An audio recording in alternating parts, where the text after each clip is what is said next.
Você já se perguntou por que a Terra não tem anéis? Os gigantes gasosos Júpiter, Saturno, Urano e Netuno os têm, mas os planetas rochosos Mercúrio, Vênus, Terra e Marte não. Duas teorias diferentes explicam como os sistemas de anéis se desenvolveram. A primeira diz que os anéis podem ter se formado a partir de detritos que datam do momento em que um determinado planeta estava se formando. Ou, como diz a segunda, eles podem ser os restos de uma lua destruída em uma colisão ou pela atração gravitacional de seu planeta-mãe. Os cientistas ainda não sabem por que os gigantes gasosos têm anéis, mas acreditam que pode ser porque se formaram no sistema solar externo. Planetas rochosos se formaram na área interna do nosso sistema solar e por isso estavam mais protegidos de possíveis impactos e colisões que poderiam ter formado anéis ao seu redor. Ou a razão é que planetas maiores têm um volume maior, o que permite que um sistema de anéis permaneça estável. Alguns cientistas acreditam que o nosso planeta tinha um sistema de anéis há muito tempo. Em seu estágio inicial, um objeto do tamanho de Marte atingiu a Terra, e isso provavelmente resultou em um denso anel de detritos. Mas esse sistema de anéis logo se aglutinou, e foi assim que a nossa Lua se formou. Há mais de 10 anos, em 2011, os astrônomos encontraram uma enorme nuvem de vapor de água a cerca de 12 bilhões de anos-luz do nosso planeta. Essa nuvem é a fonte de água mais antiga que conhecemos. Data de quando o universo tinha apenas 1,6 bilhão de anos. Atualmente, tem 13,8 bilhões de anos. Essa nuvem incomum também é a maior fonte de água que conhecemos. Ela contém 140 trilhões de vezes a quantidade de água que a Terra contém em seus oceanos. É gigante! O interessante é que essa nuvem de vapor está meio que alimentando um buraco negro. Pode conter gases como monóxido de carbono em quantidade suficiente para ajudar esse buraco negro a crescer até 6 vezes mais do que o seu tamanho atual. Todos sabemos que a Terra tem uma Lua, mas tem outros 2 asteroides, 3.753 Cruithne e 2002 AA29, bloqueados em ressonância orbital com o nosso planeta. O primeiro, na realidade, não circula ao redor da Terra, mas tem algum tipo de órbita sincronizada com o planeta, e é por isso que parece que está seguindo a Terra em uma órbita estável, enquanto tem seu próprio caminho específico ao redor do Sol. O outro, 2002 AA29, segue uma órbita em ferradura ao redor do nosso planeta. Seu caminho específico aproxima esse asteroide de nós a cada 95 anos. Você deve pensar que Netuno é um lugar extremamente frio e escuro. Afinal, é um gigante de gelo a 4,5 milhões de quilômetros de distância do Sol. Não há muita luz solar lá, então o meio-dia em Netuno é semelhante ao crepúsculo em nosso planeta. Esse gigante de gelo parece estar criando seu próprio calor. Para ser mais precisa, 2,6 vezes mais calor do que recebe do Sol. Isso provavelmente tem a ver com a pressão perto do núcleo do planeta. Ela aumenta e libera hidrogênio, que mantém o centro de Netuno a uma temperatura extrema de 5.150 graus Celsius, mas sua atmosfera ainda é bastante fria. Varia entre cerca de menos 150 e menos 200 graus Celsius. Qual é a forma que vem à sua mente quando alguém menciona tempestades? Provavelmente ovais longas de furacões e tornados cônicos. Isso é algo que vemos na Terra. No polo norte de Saturno, tem uma tempestade que dura pelo menos os últimos 40 anos e tem uma forma hexagonal. Essa forma tão estranha provavelmente tem algo a ver com o gás turbulento de Saturno, ou talvez até mesmo com jatos zonais que se estendem por muitos quilômetros até uma região de pressão extremamente alta. Você já se perguntou por que os planetas não brilham enquanto as estrelas brilham? Se você estivesse lá fora, no espaço, não as veria cintilando. A razão pela qual vemos estrelas cintilando é devido à atmosfera da Terra. A luz do tamanho de um alfinete proveniente de uma estrela atinge a atmosfera. A atmosfera então a refrata, o que faz com que a luz faça um zigue-zague. Isso é o que percebemos como brilho. Planetas parecem muito maiores para nós do que apenas alfinetes. E sim, a luz deles zigue-zagueia depois de atingir a atmosfera também. Mas esses movimentos se cancelam, e é por isso que não vemos a cintilação, mas apenas um brilho constante. Em algumas regiões, você pode esperar grandes mudanças de temperatura. Por exemplo, em Montana, onde em um único dia as temperaturas foram de menos 48 para 7 graus Celsius. Parece muito, mas ainda não é nada em comparação com Mercúrio, onde as temperaturas tendem a variar mais do que 540 graus Celsius em um único dia. Elas atingem cerca de menos 170 graus Celsius à noite e eventualmente sobem para 430 graus durante o dia. Imagine o guarda-roupa que você precisaria preparar para uma única visita de 24 horas a Mercúrio. Por que a atmosfera do nosso planeta natal não desaparece no vácuo do espaço? Mesmo que não possamos vê-las, as moléculas de gás e vapor que formam a nossa atmosfera têm massa. Assim sendo, todas essas moléculas sentem a atração gravitacional da Terra, assim como nós. Elas poderiam escapar, é verdade, se tivessem energia suficiente. Por exemplo, se nosso planeta estivesse mais perto do Sol, a atmosfera seria mais quente e suas moléculas poderiam fugir mais facilmente. Mas, felizmente, a Terra está na distância certa do Sol e tem massa suficiente para manter sua atmosfera no mesmo lugar. Quando você pensa em vulcões, provavelmente imagina lava quente e derretida saindo deles. Pelo menos é assim que funciona na Terra. No espaço, os vulcões podem vomitar metano, água ou até amônia. Lá em cima, um vulcão também pode vomitar materiais específicos que congelam à medida que entram em erupção. Então eles se transformam em vapor congelado e algum tipo de neve vulcânica. É uma coisa comum nas luas de Júpiter, Europa e Io, em Plutão e na lua de Saturno, Titã. Eles são chamados de criovulcões e Io tem alguns extremamente ativos. Lá você veria centenas de aberturas cuspindo vapor congelado que tendem a se estender por cerca de 400 quilômetros, e os veículos da NASA até capturaram algumas erupções em tempo real. Bum! Planetas, luas, asteroides, cometas, estrelas, todos eles podem colidir, e galáxias também. Nossa galáxia, a Via Láctea, fica a 2,5 milhões de anos-luz de Andrômeda, nossa vizinha galáctica mais próxima. Os astrônomos acreditam que a Via Láctea está em uma rota de colisão que destruirá ambas as galáxias em um futuro distante, ou pelo menos as galáxias como as conhecemos. As duas galáxias estão indo cada vez mais rápido uma em direção à outra, a alta velocidade de 402 mil km por hora. Será caótico e muitos planetas e estrelas não sobreviverão à colisão. Eventualmente, essas duas entidades massivas se fundirão e se transformarão em uma galáxia completamente nova e irreconhecível. Aqui está um pequeno conforto. Os cientistas assumem que isso não deve acontecer por mais 4 bilhões de anos. Caso você queira fundir duas peças de metal, já sabe que a única maneira de fazê-lo é aplicar calor para que essas peças possam atingir seus pontos de fusão.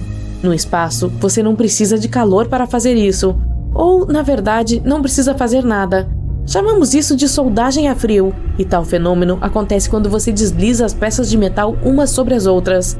Nesse caso, elas desgastam suas camadas de óxido protetoras. Na Terra, essas camadas impedem que elas se fundam, mas no espaço, esse tipo de proteção desaparece. É por isso que os elétrons de um pedaço de metal simplesmente fluem para o outro pedaço. E, tcharam, sem nenhum esforço. Os cientistas costumavam acreditar que a Terra era o único planeta do nosso sistema solar onde acontece atividade tectônica. Tectonicamente ativo significa que placas sobre a crosta estão se movendo. Esse processo libera calor, que então deforma a superfície terrestre e leva ao seu encolhimento. Mas agora sabemos que isso acontece em outros planetas também. Mercúrio também está encolhendo, e os cientistas descobriram isso em 2016, quando a nave espacial Messenger orbitou o planeta e enviou alguns dados importantes. Ela revelou haver formas de relevo semelhantes a penhascos conhecidas como escarpas de falha na superfície de Mercúrio. Como essas falhas são relativamente pequenas, elas provavelmente não se formaram há muito tempo. Isso significa que Mercúrio ainda está contraindo, mesmo 4,5 bilhões de anos após a formação do nosso sistema solar. A grande mancha vermelha de Júpiter também está encolhendo. É uma enorme tempestade na superfície do planeta. É avermelhada, um pouco oval e com mais de 16.360 km de largura. Sim, é grande o suficiente para engolir a Terra. E agora está lentamente encolhendo há alguns séculos. A Grande Mancha Vermelha é apenas uma das muitas tempestades de alta pressão que ocorrem em Júpiter devido a todos os gases presentes lá, algo que classifica Júpiter como um gigante gasoso. Mas só porque está encolhendo, não significa que a Grande Mancha Vermelha vai desaparecer tão cedo. Ela está ficando cada vez mais alta.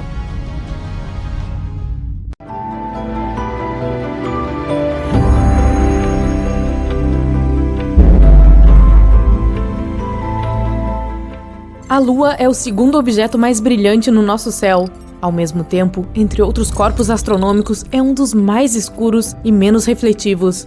Nosso satélite natural só parece brilhante porque está muito perto da Terra. Para efeito de comparação, nosso planeta parece muito mais brilhante quando você olha para ele do espaço. É porque as nuvens, o gelo e a neve refletem muito mais luz do que a maioria dos tipos de rocha. Tritão, a lua de Netuno, tem toda a sua superfície coberta por várias camadas de gelo. Se este satélite substituísse a nossa lua atual, o céu noturno ficaria 7 vezes mais brilhante. Quanto mais perto a Lua está do horizonte, maior ela parece. Este fenômeno é chamado de ilusão da Lua. Uma das teorias que explicam isso afirma que a atmosfera desempenha o papel de uma lupa, fazendo a Lua parecer maior. Na realidade, se a atmosfera tivesse uma palavra a dizer, a Lua pareceria menor, não maior. A maioria dos especialistas acredita que a ilusão é criada por sua própria mente. Isso pode aumentar o tamanho da Lua em mais de 2 vezes. Quando o satélite da Terra está no alto do céu, você não tem nenhuma indicação visual da distância dele. Mas quando está perto do horizonte, você pode ver os objetos ao seu redor em detalhes. Isso faz a Lua parecer maior, mas é apenas uma das muitas teorias que explicam o fenômeno.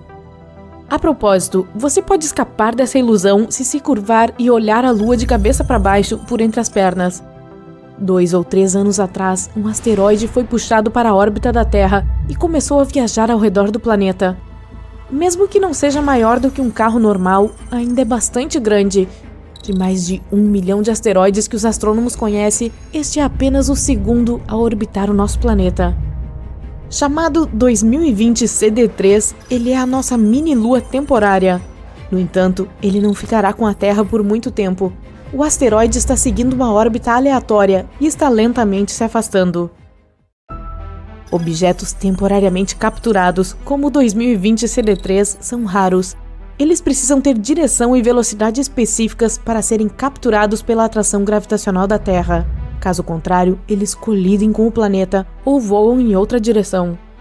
Um fenômeno lunar transitório é uma das coisas mais enigmáticas que acontecem na Lua. É uma luz, cor ou alguma outra mudança de curta duração na superfície do satélite. Mais comumente, são flashes de luz aleatórios. Os astrônomos observam esse fenômeno desde a década de 1950. Eles notaram que os flashes ocorrem aleatoriamente. Às vezes, podem acontecer várias vezes na semana. Depois disso, eles desaparecem por vários meses. Alguns deles nem duram mais do que alguns minutos, mas já houve alguns que continuaram por horas. O ano era 1969, um dia antes de a Apollo 11 pousar na Lua. Um dos participantes da missão notou que uma parte do satélite natural estava mais iluminada do que a paisagem circundante. Parecia que aquela área tinha uma espécie de fluorescência. Infelizmente, ainda não está claro se esse fenômeno estava relacionado com os misteriosos flashes lunares. Pode haver mais metais, por exemplo, titânio ou ferro, nas crateras lunares do que os astrônomos costumavam pensar. O principal problema desse achado? Isso contradiz a principal teoria sobre a formação da Lua. Essa teoria diz que o satélite natural da Terra se separou do nosso planeta após uma colisão com um objeto espacial massivo. Mas então, por que a crosta pobre em metais da Terra tem muito menos óxido de ferro do que a Lua? Isso pode significar que a Lua se formou a partir do material que se encontra muito mais profundamente em nosso planeta. Ou esses metais podem ter aparecido quando a superfície lunar derretida estava esfriando lentamente. A gravidade da Lua é cerca de 17% da gravidade da Terra. Uma pessoa pesando 90 quilos em nosso planeta natal, na Lua, teria seu peso diminuído para apenas 15 quilos. Também é possível carregar coisas 6 vezes mais pesadas do que na Terra. Também seria mais fácil andar na superfície da Lua, mas seria mais pegajoso também. Os pés dentro de um pesado traje espacial afundariam no solo lunar até 15 centímetros de profundidade. Mas vamos imaginar que você decidisse pular o tedioso processo de caminhar, saltando pelo ar. Dessa forma, você provavelmente perderá o controle de seus saltos rapidamente. Além disso, a superfície da Lua está repleta de crateras profundas. Seria uma tarefa difícil evitar todas elas. Não faz muito tempo, os astrônomos descobriram uma mancha enorme de alguma substância misteriosa. Ela estava escondida sob a superfície do outro lado da Lua.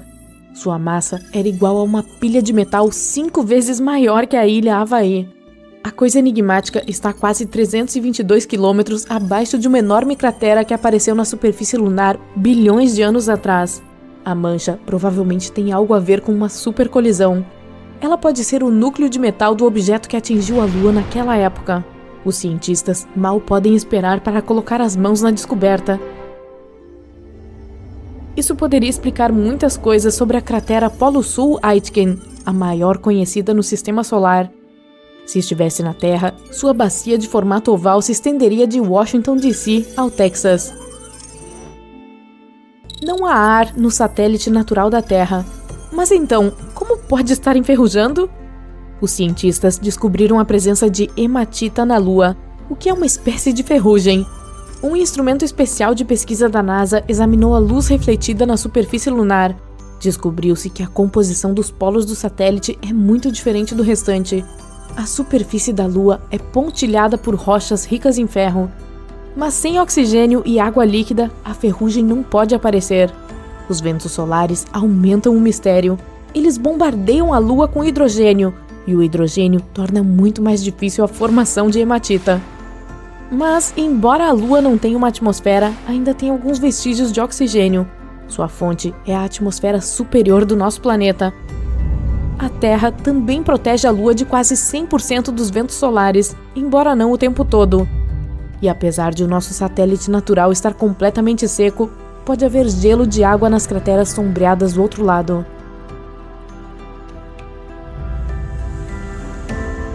A Lua não é uma esfera perfeita, tem a forma de um ovo.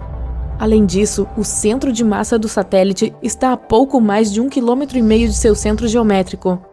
A Terra e a Lua estão gradualmente se afastando, tão lentamente quanto crescem as suas unhas. Este é o outro lado da força gravitacional do nosso satélite. A Lua cria marés nos oceanos da Terra. Os oceanos recuam na direção da Lua e a fazem acelerar. Isso, por sua vez, move o satélite para uma órbita mais alta. Em tempos pré-históricos, a Lua estava muito mais perto do nosso planeta do que agora. Felizmente, não vamos perder a Lua. Quanto mais ela se afasta, mais fraca se torna a sua atração gravitacional.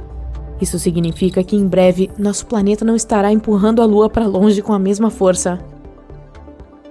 Há muito pouca atividade acontecendo dentro da Lua. Além disso, quase não há atmosfera ao redor.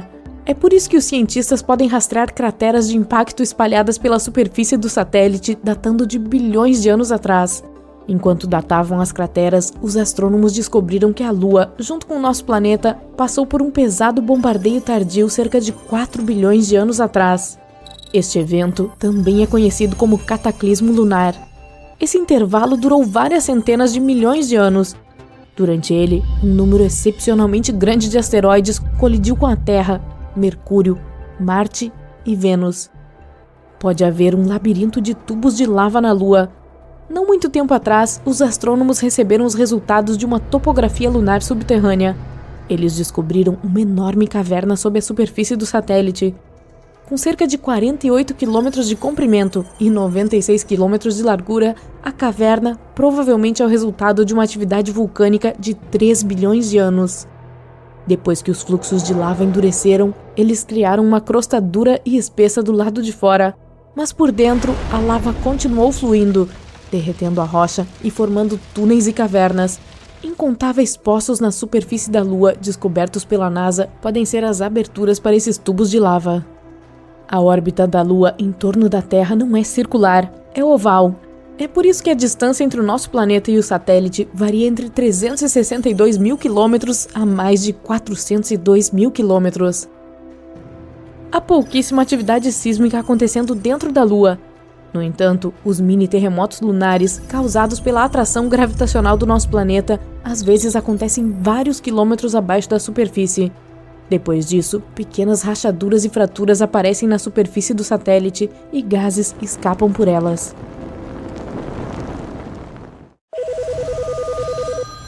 O telefone da central de atendimento da NASA não para de tocar.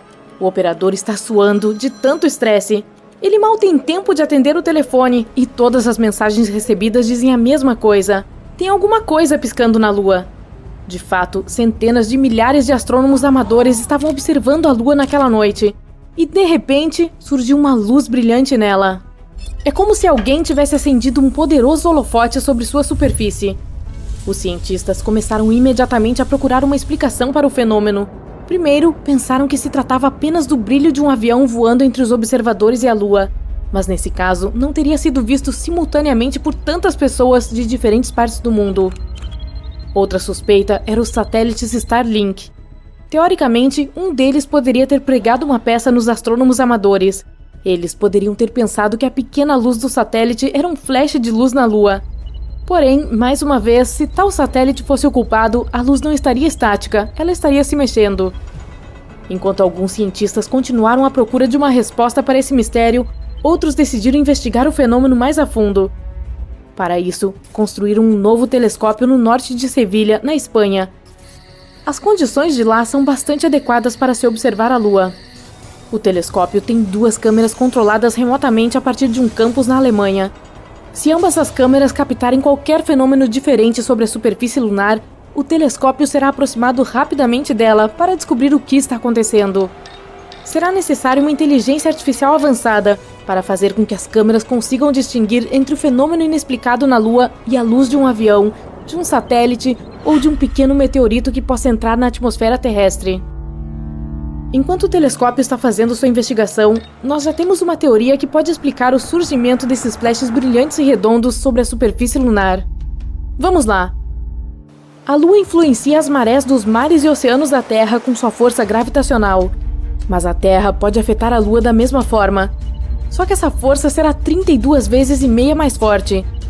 Enquanto a Lua orbita a Terra, em determinado ponto, ela pode ficar muito próxima do nosso planeta. Então, a força dessa interação ficará maior.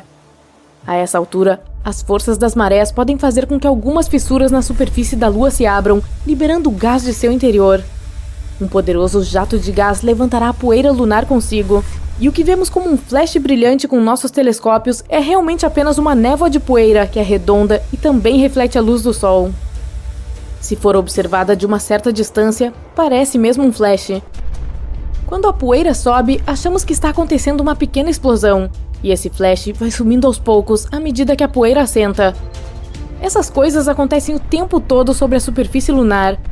Elas são chamadas de fenômenos lunares transitórios, e além de flashes lunares, muitas outras coisas místicas e bizarras já aconteceram lá. Lá atrás, no ano de 1178, 5 monges afirmaram ter visto a Lua, com o formato de um chifre, começar a se dividir em 2. Naquele momento, fogo e faíscas começaram a sair da rachadura. Era como se um dragão estivesse cuspindo chamas. Em seguida, a Lua começou a pulsar, e depois voltou ao seu estado natural. Esse fenômeno se repetiu mais de 10 vezes, e as chamas tinham formatos diferentes a cada vez. Quando o pesadelo acabou, a Lua ficou preta. Só no século XX é que os cientistas tentaram explicar o fenômeno. Havia a teoria de que um grande asteroide colidira com a Lua na época, e que foi esse asteroide que criou a cratera de Giordano Bruno, que tem 22 quilômetros de largura. Mas nesse caso, milhões de toneladas de fragmentos do asteroide teriam atingido a Terra também. E aí, as pessoas teriam visto uma incrível chuva de meteoros. Ela teria sido muito brilhante, e as memórias desse fenômeno certamente estariam registradas em algum lugar. Mas isso não aconteceu. Agora, o fenômeno que os monges observaram parece questionável. Talvez eles tenham mesmo visto um asteroide cair, só que ele estava caindo sobre a Terra, e eles acharam que a luz do meteorito em chamas fosse alguma coisa sinistra acontecendo na Lua. Ou talvez os monges simplesmente imaginaram coisas. Não há testemunhas desse evento além deles. Outro fenômeno inusitado são as luzes azuis e vermelhas na Lua. Elas podem ser vistas quando esse satélite está na fase minguante, e isso ocorre com mais frequência na cratera Aristarchus. Os flashes vêm e vão de forma super rápida, parecem relâmpagos. Na verdade, é eletricidade. As forças da maré são responsáveis por isso também. Elas fazem um estresse mecânico se acumular nas rochas. Isso pode produzir um campo elétrico que cria os flashes azuis que deixaram muitos astrônomos amadores boquiabertos. Pode haver também explosões estelares na Lua. Elas são causadas por meteoritos que caem sobre a superfície. A Lua não tem atmosfera, então os asteroides que se aproximam dela não se incendeiam. Por terem muito peso e velocidade, eles causam uma explosão no impacto. E aqui da Terra, vemos isso como uma explosão estelar. Por exemplo, em 13 de maio de 1972, houve um impacto de meteorito de 1.000 toneladas de TNT perto do local onde a Apollo 14 pousou. Se tivéssemos vivido muito antes, poderíamos ter presenciado constantes flashes brilhantes sobre a superfície da Lua. Todas as crateras de lá foram formadas por ataques de meteoros desse tipo. Então imagine um monte de fogos de artifícios que havia anos atrás. E muitos desses meteoritos foram úteis. Eles trouxeram água. Sim, existe água na Lua. A NASA confirmou esse fato após alguns estudos com o telescópio SOFIA. Ele foi montado sobre um avião e as observações foram feitas na atmosfera superior da Terra. Nessa altitude, o ar seco permitiu que o telescópio visse até os menores detalhes. A água provavelmente estava dentro das crateras nos polos lunares. Esses lugares jamais viram luz e a água pode ter ficado presa em forma de gelo. Mas o telescópio SOFIA encontrou água sobre a superfície iluminada da Lua. Claro, são apenas moléculas de H2O que estão presentes nas camadas de poeira, mas já é alguma coisa. Se conseguíssemos juntar toda essa água, daria muito pouco. Em comparação, a quantidade de água que existe no deserto do Saara é cerca de 100 vezes maior do que a que encontramos na Lua. Mas um fenômeno ainda mais inusitado está acontecendo lá agora. A Lua está enferrujando. Sim, igual um pedaço de metal velho. Para a ferrugem surgir, precisamos de ferro, água e oxigênio. O solo lunar tem ferro suficiente, e como já sabemos, existe água lá também. A última peça desse quebra-cabeça é o oxigênio. Todos sabem que não tem atmosfera na Lua e que por isso não conseguimos respirar lá, mas mesmo assim, o oxigênio está presente. O vento solar é que levou ele para lá.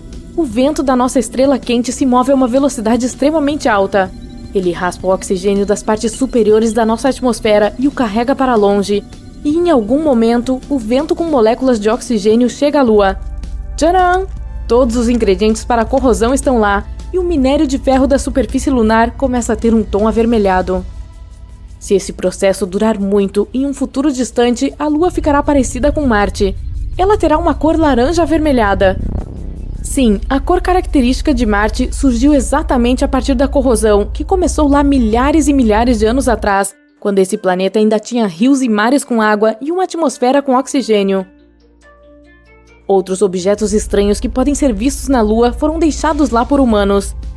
Entre os anos de 1969 e 1972, 12 pessoas visitaram o satélite como parte do programa Apollo. Ao todo, há 6 locais de pouso onde os astronautas deixaram um monte de coisas para trás. Além de algumas dúzias de satélites e espaçonaves que caíram ou pousaram suavemente sobre a Lua, há um rover lunar, algumas bandeiras dos Estados Unidos, uma foto de família de um dos astronautas e até 3 bolas de golfe. E as primeiras 2 pessoas que estiveram na Lua deixaram uma pilha de coisas para trás. Quando estavam prestes a voltar para casa, elas pegaram um monte de amostras de solo e rochas para levar. E para carregar tudo isso, tiveram que se livrar de tudo o que não era essencial para embarcar no módulo lunar. A câmera de TV, a coleção de ferramentas, o equipamento científico e até braços de poltronas. Os astronautas ficaram fora do módulo lunar durante 8 minutos e jogaram fora um monte de objetos desnecessários. Se juntássemos todos eles, mais os destroços que foram deixados pelos 12 astronautas, e os colocássemos sobre uma balança, seu peso somaria 199 toneladas. Isso equivale a 3 tanques blindados ou 3 aviões comerciais grandes. É estranho, mas é verdade.